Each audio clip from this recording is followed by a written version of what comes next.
ಯಾಕೆ ಸ್ಟಾರ್ಟ? ನೀವು ಬೇರೆ ಅಲ್ಲ, ನಾವು ಬೇರೆ ಅಲ್ಲ, ನಾವೆಲ್ಲರೂ ಒಂದೇ.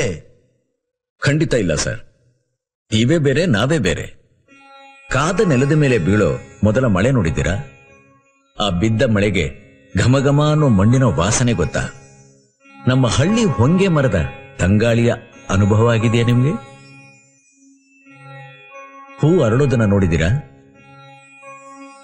ಬಡವರ ಭೂಮಿನ ಕಿತ್ತು ಇಂಥ ಬ್ರಹ್ಮ ರಾಕ್ಷಸರಿಗೆ ಮಾರ್ಬೇಕು ಅಂತಿರೋ ನೀವು ನಾವು ಒಂದೇ ಹೇಗಾಗ್ತಿ ಸ್ವಾಮಿ? ನಮ್ಮ ದೇಶದಲ್ಲಿ ಕಳೆದ 10 ವರ್ಷಗಳಿಂದ ಬಡತನ ತಾಳಲಾರದೆ 1,50,000 ಜನ ರೈತರು ಆತ್ಮಹತ್ಯೆ ಮಾಡ್ಕೊಂಡಿದ್ದಾರೆ. ಮಹಾರಾಷ್ಟ್ರದ ವಿದರ್ಭದಲ್ಲಿ ಪ್ರತಿದಿನ 3 ರೈತರು ಆತ್ಮಹತ್ಯೆ ಮಾಡ್ಕೋತಾ ಇದ್ದಾರೆ. ಪಂಜಾಬಿನ ಹರಿಕಿಶನ್ಪುರ್, ಮಹಾರಾಷ್ಟ್ರದ ಡೋರ್ಲಿ ಹಳ್ಳಿಗಳು ಮಾರಾಟಕ್ಕಿದೆ. ಇವೆಲ್ಲ ಯಾಕೆ ಅಂತ ಯೋಚನೆ ಮಾಡಿದೀರಾ? ಅಯ್ಯೋ, ಅವ್ರು ಪುಕ್ಸಟ್ಟೆ ಕೇಳ್ತಿಲ್ಲ ಅಣ್ಣ, ದುಡ್ಡು ಕೊಡ್ತಾರೆ. ಸ್ವಾಮಿ, ನಾವು ಭೂಮಿ ತಾಯಿನ ಯಾವತ್ತೂ ಮಾರಾಟದ ವಸ್ತು ಅಂತ ನೋಡಲ್ಲ, ಅನ್ನ ಕೊಡೋ ತಾಯಿ ಅಂತ ನೋಡ್ತೀವಿ. ಅಂಥ ಪವಿತ್ರವಾದ ಭೂಮಿ ಮೇಲೆ ನಿಮ್ಮಂತವ್ರು ಕಾಲಿಡ್ಕೊಡ್ದು.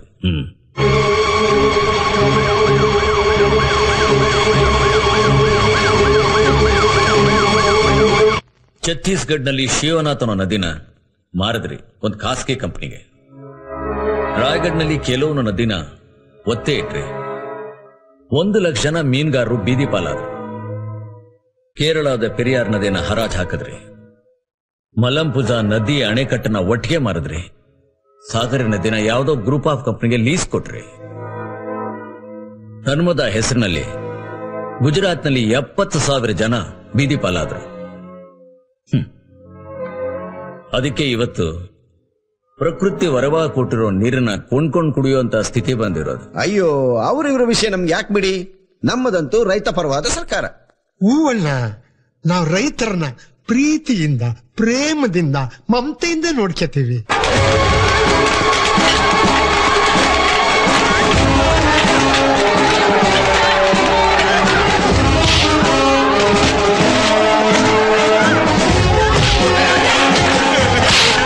ನನ್ ಗಂಡನಲ್ಲಿ ಮಾತುಕತೆ ಅಂತ ಕರೆಸಿ ನಮ್ಮಳ್ಳಿಗೆ ನುಗ್ಗಿದ್ದೀರಾ ಮುಟ್ಟಾಡ್ರ.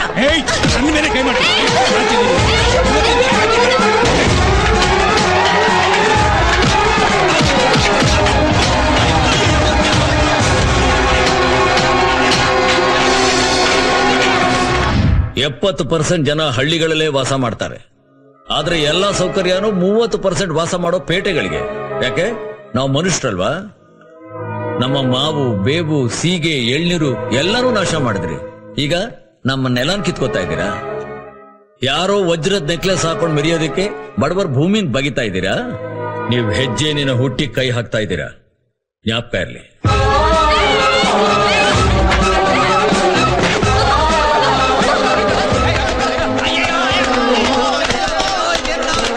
ನೀವ್ ಏನೇ ಮಾಡಿದ್ರು ನಿಮ್ಮ ಊರನ್ನ ಉಳಿಸ್ಕೊಳ್ಳೋಕ್ ಆಗೋದಿಲ್ಲ. ಈ ಮೈನಿಂಗ್ ಅನ್ನೋದು ಇಟ್ಸ್ ಅ ಡೆವಲಪ್ಮೆಂಟ್ ಆಕ್ಟಿವಿಟಿ. ಇದರಿಂದ ದೇಶಕ್ಕೆ ರೆವೆನ್ಯೂ ಬರುತ್ತೆ. ಯಾರಿಗ್ರೆ ರೆವೆನ್ಯೂ ಸಿಗುತ್ತೆ? ಯಾರಿಗೆ ರೆವೆನ್ಯೂ ಸಿಗುತ್ತೆ? ಇಂಥ ಮಲ್ಟಿ ನ್ಯಾಷನಲ್ ಕಂಪನಿಗಳಿಗೆ ಸಿಗುತ್ತೆ, ಇಂಥ ರಾಜಕಾರಣಗಳಿಗೆ ಸಿಗುತ್ತೆ. ಸಾಮಾನ್ಯ ರೈತನಿಗೆ ಏನ್ ಸಿಗುತ್ತೆ? ಎಲ್ಲ ಬಾಚ್ಕೊಂಡಾದ್ಮೇಲೆ ಪಾಳು ಬಾವಿ ಸಿಗುತ್ತೆ, ಬಿದ್ದು ಸಾಯೋದಿಕ್ಕೆ. ನಮ್ಮೂರಿಗೆ ನೀವು ಕಾಲಿಟ್ಟು ನೋಡಿ, ನಮ್ಮೂರಿನ ಹೆಣ್ಮಕ್ಳು ನಿಮ್ಗೆ ಒದ್ದು ಬುದ್ಧಿ ಕಲಿಸ್ತಾರೆ.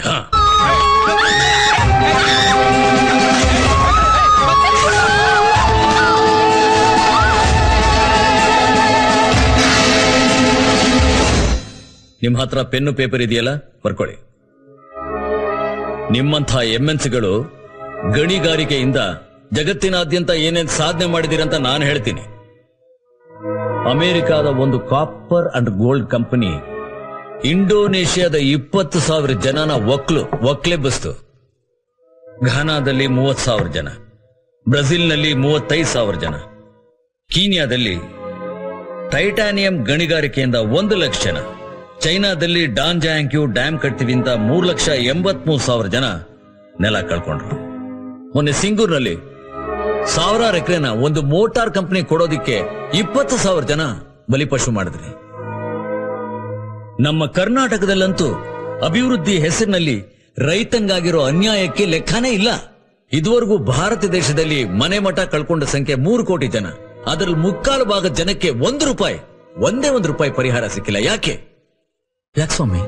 ಬಡವರ ಹೊಟ್ಟೆಗೆ ಬೆಂಕಿ ಇಡ್ತೀರಾ?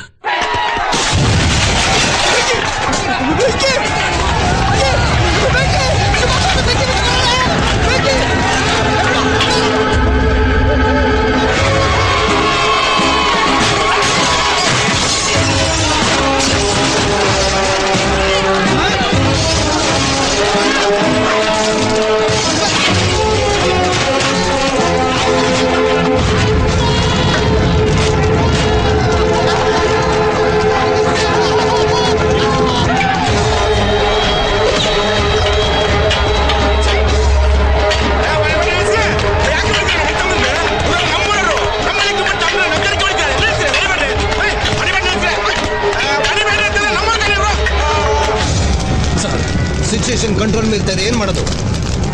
ಗೋಡ್ ಫೈರ್. Yes sir. ಹೂವೇನವ್ರೆ, ಆ ಹಳ್ಳಿಲಿ ಹೂ ಬೆಳ್ಕೊಂಡು ಯಾಕೆ ಒದ್ದಾಡ್ತೀರಾ? ನೀವು ಪೇಟೆಗೆ ಬನ್ನಿ, ನಿಮಗೆ ಒಂದು ಒಳ್ಳೆ ಗೆಸ್ಟ್ ಹೌಸ್ ಕೊಡಿಸ್ತೀನಿ. ಹೌದು, ಅವ್ರ ಸಾಯವರೆಗೂ ಸುಖವಾಗಿರೋ ಹಾಗೆ ನೋಡ್ಕೊಳ್ಳೋದು ನಮ್ ಕಂಪನಿ ಜವಾಬ್ದಾರಿ. ನನ್ನನ್ನು ಕೊಂಡ್ಕೊಳಕ್ ನೋಡ್ತೀರಾ? ನನ್ನನ್ನು ನಾನು ಮಾರ್ಕೊಳ್ಳೋದಿಕ್ಕೆ ಸರ್ಕಾರಿ ಅಧಿಕಾರಿನೂ ಅಲ್ಲ, ಇವ್ರ ಹಾಗೆ ರಾಜಕಾರಣಿನೂ ಅಲ್ಲ.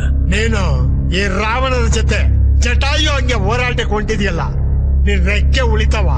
ಜಟಾಯು ಸಾಯಬಹುದು, ಆದ್ರೆ ಅದು ಸೀತಾನ ರಕ್ಷಣೆ ಮಾಡೋದಕ್ಕೆ ಸಹಾಯ ಮಾಡ್ತು. ಕೊನೆಗೆ ರಾವಣನ ಗತಿ ಏನಾಯ್ತು ಅಂತ ನಿಮಗೆ ಗೊತ್ತಿರ್ಬೇಕಲ್ಲ. ಈ ಭೂಮಿ ನಮಗೆ ಸೀತಾ ಮಾತೆ ಇದ್ದ ಹಾಗೆ. ನನ್ನ ತಲೆ ಹೋಗುವವರೆಗೂ ನಾನು ಆಕೆ ತಲೆನ ಕಾಯ್ತೀನಿ.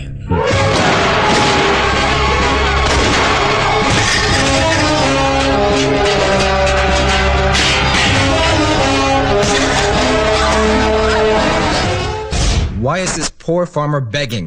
We got the mining license from the government by greasing their hands.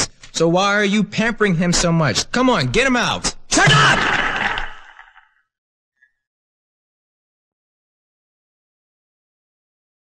I came here on your invitation as a guest, not as a beggar. But you are a beggar. Your multinational company, they are beggars.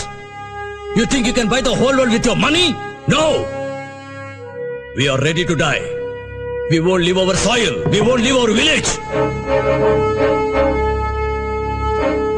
ಆಗ East India company ಬಂದು ನಮ್ಮನ್ನ ಬೆಪ್ತಕಡಿ ಮಾಡಿದ್ರು. ಈಗ ಇವರು ಈ multinational company ಅವರು, ಇವರು ಜಗತ್ತಿನ ಎಷ್ಟು ಬಡ ದೇಶಗಳನ್ನ ನುಂಗಿ ನೀರು ಕುಡಿದಿದ್ದಾರೆ ಗೊತ್ತಾ? ಈಗ ಇಂಥವ್ರ ಕರ್ಕೊಂಡ್ಬಂದು ನೀವು ನಮ್ಮ ಭೂಮಿ, ನಮ್ಮ ನದಿ, ನಮ್ಮ ಬೆಟ್ಟ ಎಲ್ಲ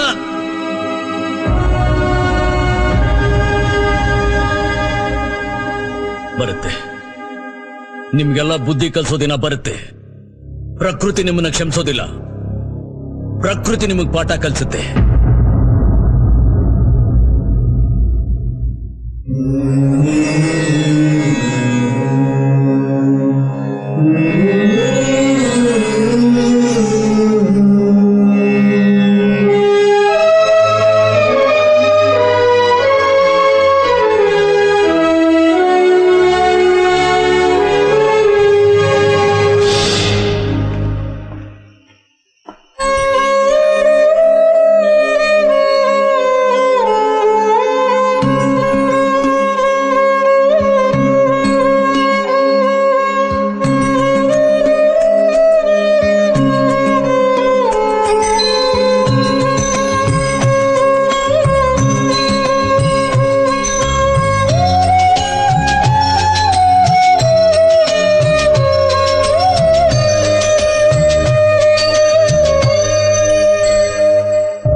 తీసుకొని